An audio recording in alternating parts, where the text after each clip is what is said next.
Well, there is our latest tropical system. It is Fabian in the Philippines. It will likely be known as Infa, which is actually the official name that it will be given by the Japan Meteorological Agency. Always remember the Philippines, they name tropical systems differently than the rest of the world. The only country in the world that does it. Nothing against them. They can do what they want. Just explaining what the difference is and why this is likely going to have two names. Also, the nomenclature is 09W from JTWC. They are saying winds right now holding at 25, gusting up to 35 knots. That still means it is a tropical depression. I mean, satellite imagery, it does not look terribly organized here, but if we zoom in on infrared, yeah, you can start to see there is a little bit of circulation spinning up. It's still dealing with some shear on the northwestern periphery, so we just don't have that incredible outflow on all portions. Yeah, you got it towards the east, you do have it towards the south, but the northwest, it is still compounded with some shear, and really that's making for a lopsided system. And as we look ahead into the forecast, it is going to remain a bit of a lopsided system. Problem is, the right side of the storm will likely be impacting Okinawa. Now, that's what this update is all about. This is for Okinawa. I'm going to make a separate video for the impacts in the Philippines. Make sure you check that out as well. The storm likely going to be named Infa from JMA, Okinawa, and southern Japan. It really needs to prepare now for the sort of southwestern Japan. That includes the Amami Islands as well, with the hardest impact being on Tuesday. So there's a look at the track from the Joint Typhoon Warning Center. They have that winds, like I mentioned, at 25 knots. Look at their left semicircle, though. This is to remain basically lopsided all the way up until it passes towards the southwest of Minami Daito. The right side quadrant always typically kind of the worst of the storm system for a multitude of factors. But see right here, by the way, JTBC, I do like their graphics because this is really for operational purposes. Remember, that's basically what they serve as U.S. military out here.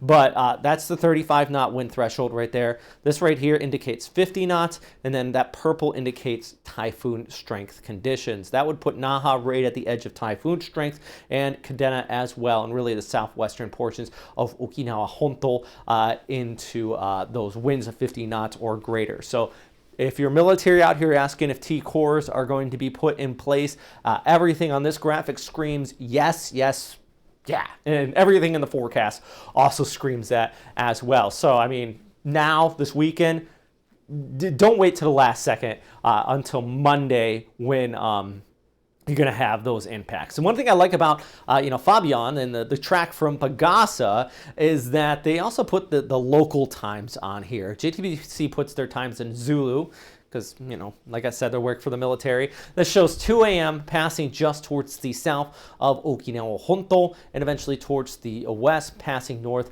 of Miyako-jima and Ishigaki-jima, and eventually just off the north coast of Taiwan. Taipei probably not going to see a big impact from this, though, but I think both of them agree that the trend north, really the question is kind of where it's going to pass through this area, and that's why you want to pay attention to the cone of air. By the way, for our friends in the Philippines, like I said, I'll have a whole separate video on this, but you can see it's not going to be impacting you directly. Indirectly, it will, and that's why I want to talk about separately. Monday evening through Wednesday morning, it's kind of a joke because the U.S. military out here in Okinawa are the only people in Japan, I lived there for many years, I know this, that buy trampolines, and every time we get a typhoon that hits the island, the infrastructure holds up. Place is built like a fortress because of typhoons. But trampolines always go flying. And every time we get videos of cars getting knocked about or trampolines flying around with winds gusting up to 50 to 90 miles per hour possible, basically coming in from the east. So maybe, you got American Town here in the Chantan area on the west coast. They're probably going to be seeing less winds than, for example, a lot of these eastern seaboards. The good news over here, though, is that, especially the southeast coast, there's plenty of people that live there, but the heaviest populations more or less on the northwestern periphery. The key thing with this, though, is that, stay inside, don't go outside, don't go jumping on your trampoline, you'll go flying away. Stay inside, ride it out. If you are military and you go to the core systems, listen to them. They're there for a reason.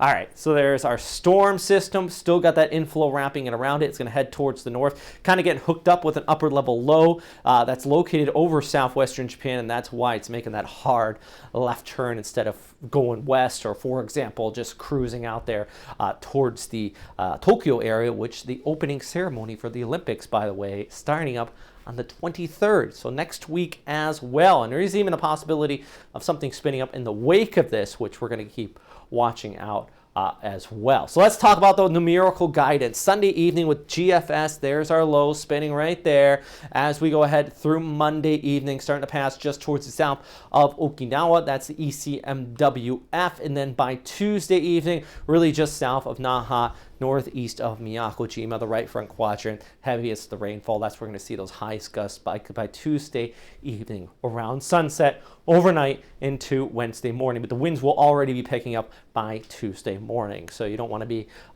cruising around lunchtime, waiting for the storm to come in, watching those waves on the East Coast. Those waves can get dangerous already, well ahead of a developing storm. This is the GFS, by the way. It just shows you ECMWF, GFS, same time frame.